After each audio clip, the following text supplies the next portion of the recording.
Bismillahirrahmanirrahim. Assalamualaikum warahmatullahi wabarakatuh. Di sini kami akan sedikitkan tentang materi analisis sistem berorientasi objek. Kami dari kelompok 1, yaitu Sania Ageng Sareta, saya sendiri, dan Mas Afan Amnatullah. Langsung saja, pengertian. Analisis dan desain berorientasi objek adalah cara baru dalam memikirkan suatu masalah dengan menggunakan model yang dibuat menurut konsep sekitar dunia nyata. Dasar pembuatan adalah objek, yang merupakan kombinasi antara struktur data dan perilaku dalam satu entitas. Model berorientasi objek bermanfaat untuk memahami masalah, komunikasi dengan ahli aplikasi, pemodelan suatu organisasi, menyiapkan dokumentasi, serta perancangan program dan basis data. Selanjutnya, objek adalah benda secara fisik dan konseptual yang ada di sekitar kita. Sebuah objek memiliki keadaan sesaat yang disebut state.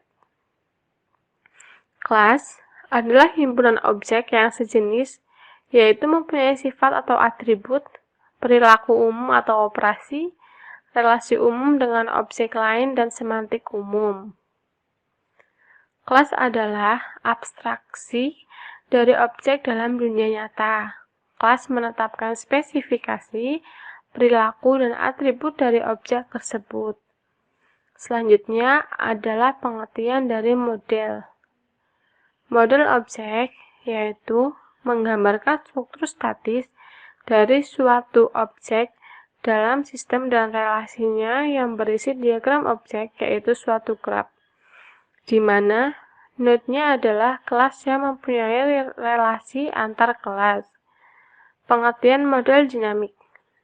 Model dinamik yaitu menggambarkan aspek dari sistem yang berubah setiap saat, yang dipergunakan untuk menyatakan aspek kontrol dari sistem yang berisi state diagram, yaitu suatu graf, di mana node-nya adalah state dan arch adalah transisi antara state yang disebabkan oleh event.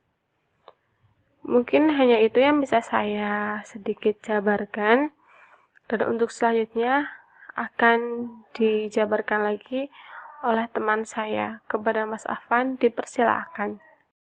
Oke, terima kasih untuk Mbak Sania. Saya akan melanjutkannya. Untuk selanjutnya, yakni model fungsional.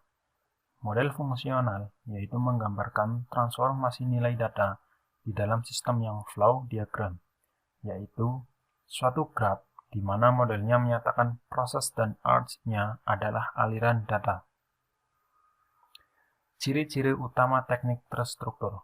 Yang pertama, merancang berdasar modul adalah modularisasi adalah proses yang membagi suatu sistem menjadi beberapa modul yang dapat beroperasi secara independen. Yang kedua, bekerja dengan pendekatan top-down dimulai dari level atas secara global, kemudian diuraikan sampai ke tingkat modul atau rinci. Yang ketiga, dilakukan secara literasi. Dengan literasi akan didapat hasil yang lebih baik.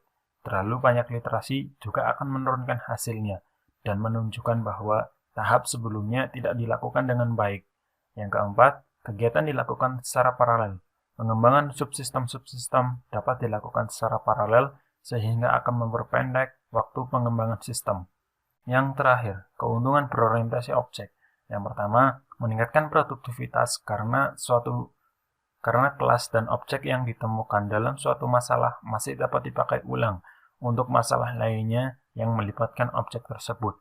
Yang kedua, kecepatan pengembangan karena sistem yang dibangun dengan baik dan benar pada saat dianalisis dan perancangan akan menyebabkan berkurangnya kesalahan pada saat pengkodaan kemudian pemeliharaan. Yang ketiga, karena dengan model objek, pola-pola yang cenderung tetap dan stabil dapat dipisah dan pola-pola yang mungkin sering berubah-ubah adanya konsistensi karena sifat pewarisan dan penggunaan notasi yang sama pada saat analisis perancangan maupun pengkodaan meningkatkan kualitas perangkat lunak. Yang keempat, karena pendekatan pengembangan lebih dekat dengan dunia nyata, dan adanya konsistensi pada saat pengembangannya, perangkat lunak yang dihasilkan akan mampu memenuhi kebutuhan pemakai serta mempunyai sedikit kesalahan. Mungkin itu yang dapat kami sampaikan. Terima kasih atas segala waktunya. Saya Afan Amratullah dan teman saya Sania Ageng Zahreta. Kurang lebihnya saya mohon maaf. Wassalamualaikum warahmatullahi wabarakatuh.